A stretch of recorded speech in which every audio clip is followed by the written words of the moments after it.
Panther B, what up? I think Dave Canales may have been swindled or sweetened into revealing who they're picking at 8. Going on, you watch Panthers both. Thanks for joining us. Okay, before I talk about the latest news, if you want to call that, the rumors, the highlights, the talking points over the past week, as we're less than 3 weeks away from the NFL draft in Green Bay, I want to preface everything. And I've been saying this for years since I started this channel in 2020. Shout out to everyone who's followed me thus far. It's the offseason. I've surpassed 7,000 subs. I appreciate it always. Um, Big announcement coming about new merch.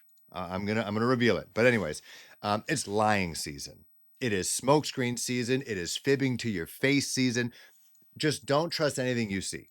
Don't trust anything. Even if it comes from the team itself, don't believe anything unless it is an actual player holding a jersey saying they just got drafted by the Panthers.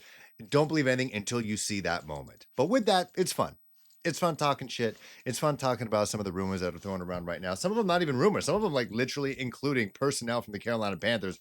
Whether they're lying to our face, it could be it. It could be, but there also some part of me thinks that they're just human and things happen. So with that, this past week, the mock drafts are changing. They're showing something here.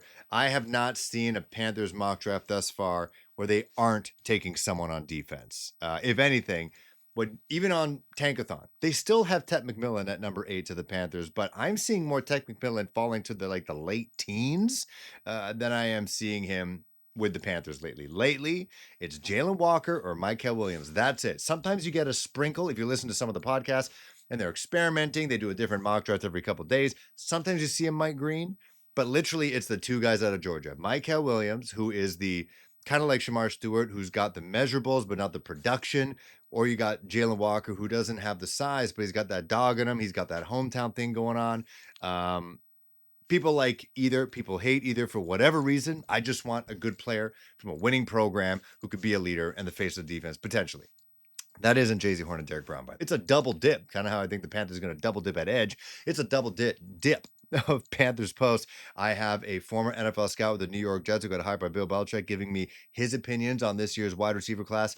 And then I got this one here where I'm just kind of recapping some of the rumors here because I just had to get it off my chest. So much was happening. Like, unless I was doing a daily show, which is tough because I don't work from home, and I got a newborn, I couldn't do a new episode every day because there's just so much shit is changing.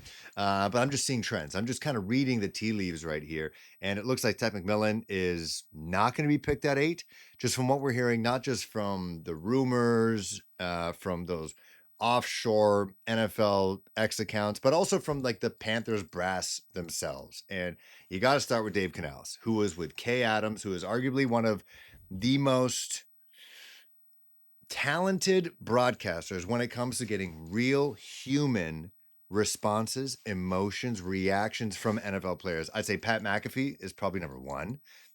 Maybe Bussin' with the Boys, who just had Luke Kuechly, by the way, on the episode, and you need to check that out. Even if you're not a Panthers fan, if you're a football nut, if you're a football sicko like yours truly, and you love the X's and O's and the all 22 and all that stuff, and just building a program from high school to college to the pros, and then the mind of a Hall of Fame linebacker, and if you are a Panthers fan, that is a must listen.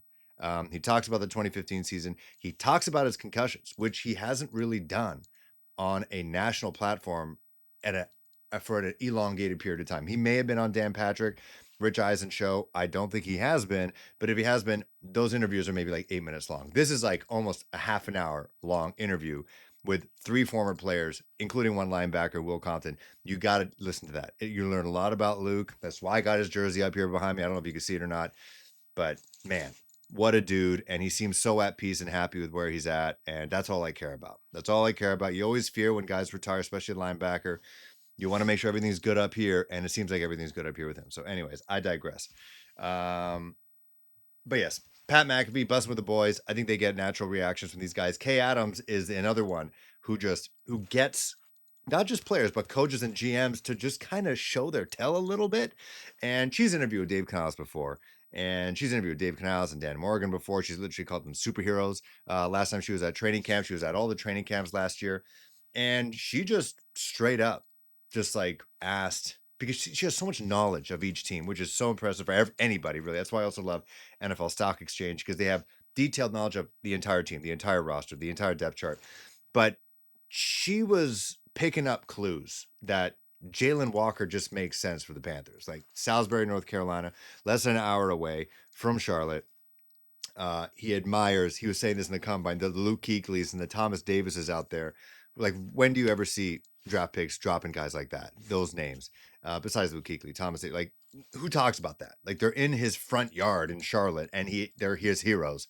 And she just kind of kept pushing Dave Canales to say, like, Jaylen Walker's a guy. He seems like a great guy, and didn't get him to say yes or no, but did get him to sing his praises in detail. Not just saying he's a great guy. We look forward to the draft. No. He went all the way saying, anytime you talk to any Georgia player, they always go back to talking about Jaylen Walker. They always, and then when they interviewed him, they asked him about his whys and why is he such a good teammate? What makes him tick? All that stuff. That was one thing. But then the next day, she had Jaylen Walker himself on the show, and she asked him, almost like she was like the mediator between the Panthers and Jaylen Walker. And they asked him, like, how was your experience in Charlotte? Meeting with the Panthers, as well as like he was saying glowing things about the Panthers, talking about shouting out his entourage or the guy who was showing him around the stadium, talking about Dave Canales and using Dave Canales isms, talking about, repeating what he said, almost like Dave Canales was in his brain talking. Jaylen Walker's talking about his whys and what makes him who he is. And just the way he speaks, that he and Dave Canales could have a podcast together. They can have a multiple hours long retreat, multiple day long retreat. Forget hours, multiple retreat, like days away in the retreat in the mountains in the Appalachians, just talking ball, talking spirituality, talking everything. And they just look like two peas in a pod. I think it only makes sense. It's too bad that Dave Canales coaches offense, but I don't know if Kay Adams is trying to be an agent here or she's like the matchmaker, but she made it real easy for Panther fans to believe that Jaylen Walker is not just their favorite on Min Street, but like going to be the guy. And I literally, before I came here, just saw some guy who's got 3,000 followers on Twitter saying that the Atlanta Falcons are kind of flirting with the Jets to try to swap 7 with 15 to try to get Jaylen Walker because the Falcons know that the Panthers and maybe the Saints could be hot and heavy about Jaylen Walker. They want to get him before they do. Daniel Jeremiah just put out his top 50 players, and Jaylen Walker's number 5. Jaylen Walker's number 5. Panthers pick 8, and everyone's favorite number 8 before all this, Ted McMillan, is like the number 19th player and the number 4 receiver, according to Daniel Jeremiah, who worked for the Eagles, for the Ravens, for the Browns. Like, you can knock my guy Danny Kelly all you want, but he says things about some of these players. Anyways, that turned out to be true. That are echoed around the league. But it's looking like Jaylen Walker is the guy. Like, if you saw the interview, you see how smitten he is. Dave Canales is with Jaylen Walker. You see how smitten Jaylen Walker is with the Panthers. It just makes sense. Like, I think that this guy, and also, sorry. See, even my phone is losing control. It's not just, other shows that are putting a spotlight on the Panthers. It's the Panthers themselves doing this. Like, again, it's lying season. This whole like little program they got going on where they got, Dan Morgan or Anish, the play-by-play guy, interviewing Panther greats, interviewing draft guys about all this and kind of painting a picture and making fans read between the lines of who they want at number 8 or what kind of player they want. It could all just be a ruse. It could all just be a big old lie.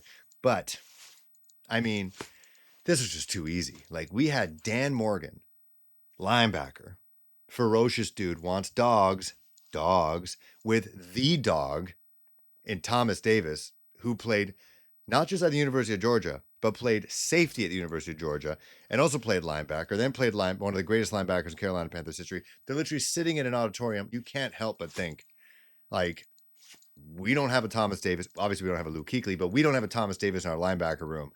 I mean, I know he can play multiple positions, but doesn't Jaylen Walker just seem like Thomas Davis the second or third? I think there already is a second. The third, like, it's his child, and he's just here now, and it's just fate that he is a Carolina Panther.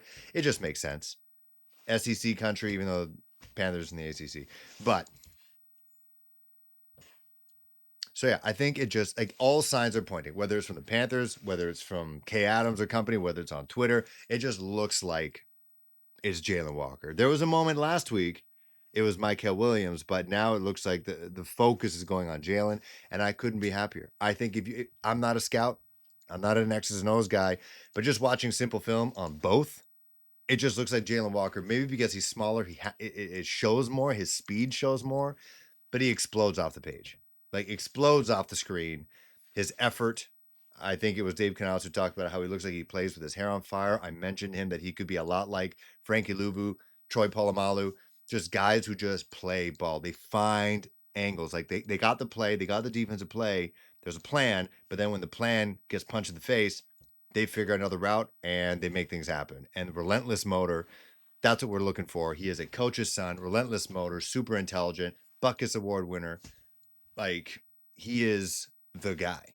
I don't care if it's a ruse or it's a lie and we're being meant to think one thing and they're actually going to take Shamar Stewart or Mykel Williams. And they just want everyone to think this way, blah, blah, blah. Maybe try to entice them to trade down, eventually to get Ted McMillan, the whole thing. Like, you never know. You never know. So many things can happen. But I love it. Let me know. Are you a Jaylen Walker guy or girl? Are you a Mykel Williams? Or are you still holding on to Ted McMillan at 8? At 8. That's the key here. Let me know. Comments below. See you guys soon.